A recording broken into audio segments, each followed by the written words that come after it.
قرض حسنہ، دے دیے تو لے لیں گے، نہیں دیے تو نہیں مانگیں گے. سبحان اللہ. قرض حسن، جیسے ہی ایک آدمی کی حاجت معلوم ہوئی آپ نے پیشکش کی. یا قرض حسن جس میں نیت عبادت کی ہو. قرض حسنہ معلوم ہے کہ اس کے پاس ادائیگی کی توفیق ہے، پر تب بھی ٹال مٹول کر رہے ہیں، وہ تو مجرم ہے. مطل الغنی ظلم، لیکن آپ صبر کر رہے ہیں، قرض حسنہ ہے. علماء لکھتے ہیں جس کو قرض حسنہ دیا شریعت کے مطابق، وہ جب تک ادا نہیں کرے گا اس کی عبادت میں اس کا حصہ ہوگا. بعض لوگوں نے لوگوں کے مکانات روکے ہوئے ہیں، جائیدادیں روکی ہے، ان کو یہ اندازہ نہیں ہے کہ ہماری تمام عبادات میں اس کا حصہ ہو رہا ہے، اور جب تک وہ معاف نہ کرے اور مکان اور جائیداد اس کے حوالے نہ کرے اس وقت تک تمام تر اس کے گناہ اس پر لدوائے جائیں گے. حیات الصحابہ میں مولانا یوسف کاندیلوی نے 2-3 روایتیں اس بارے میں نقل کی. من ذا الذی، کون ہے وہ، یقرض اللہ، جو قرض دے اللہ کو، اللہ تعالیٰ کو قرض دے، یعنی اللہ کی رضا کے لیے دے. اللہ تعالیٰ کو قرض دے، اللہ کے محتاج بندے کو دے.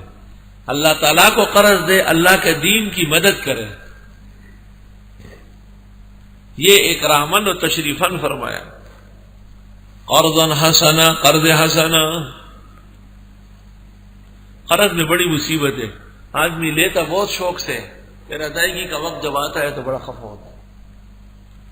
تو ایک آدمی نے دوسرے کو کہا کہ مجھے 500 روپے قرض دے دو. اس نے کہا ٹھیک ہے، کب دیں گے؟ دوسرے مہینے میں. اس نے کہا نہیں، دوسرے مہینے میں نہیں، تیسرے مہینے میں.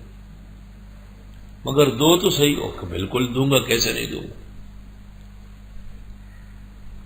خیر پیسے لے کے جب جانے لگا تو اس مقرض نے مستقرض کو ایک پتھر بھی دے دیا. کہیں بھی لیتے جاؤ. کہ یہ کیوں؟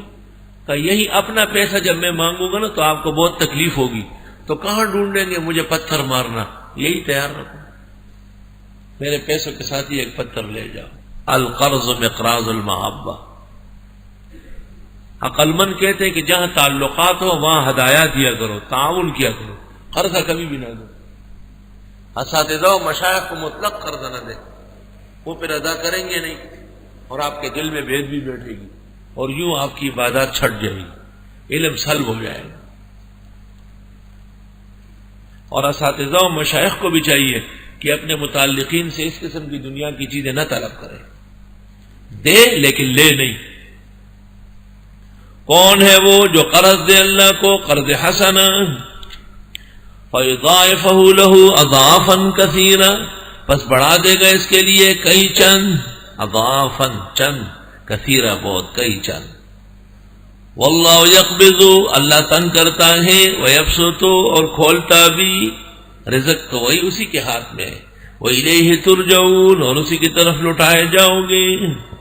تفسیر روح البیان میں اس جگہ ایک واقعہ نقل کیا ہے کہ عیسیٰ مسیح کو رب العزت کی طرف سے وحی ہوئی کہ اس بستی سے فوراً نکلو، اس کو پلٹتا ہوں، ہلاک کرتا ہوں اس کو.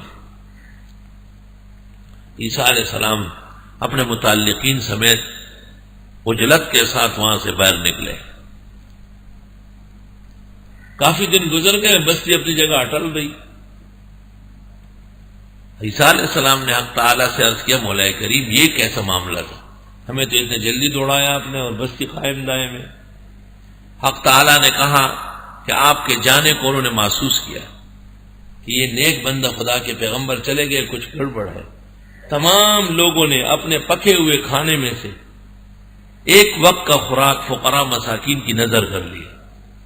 میری عادت ہے کہ جس قوم میں صدقے اور خیرات کا رواج ہو ان کو میں عذاب نہیں دیتا، اس لیے میں نے اپنا عذاب واپس لے لیا.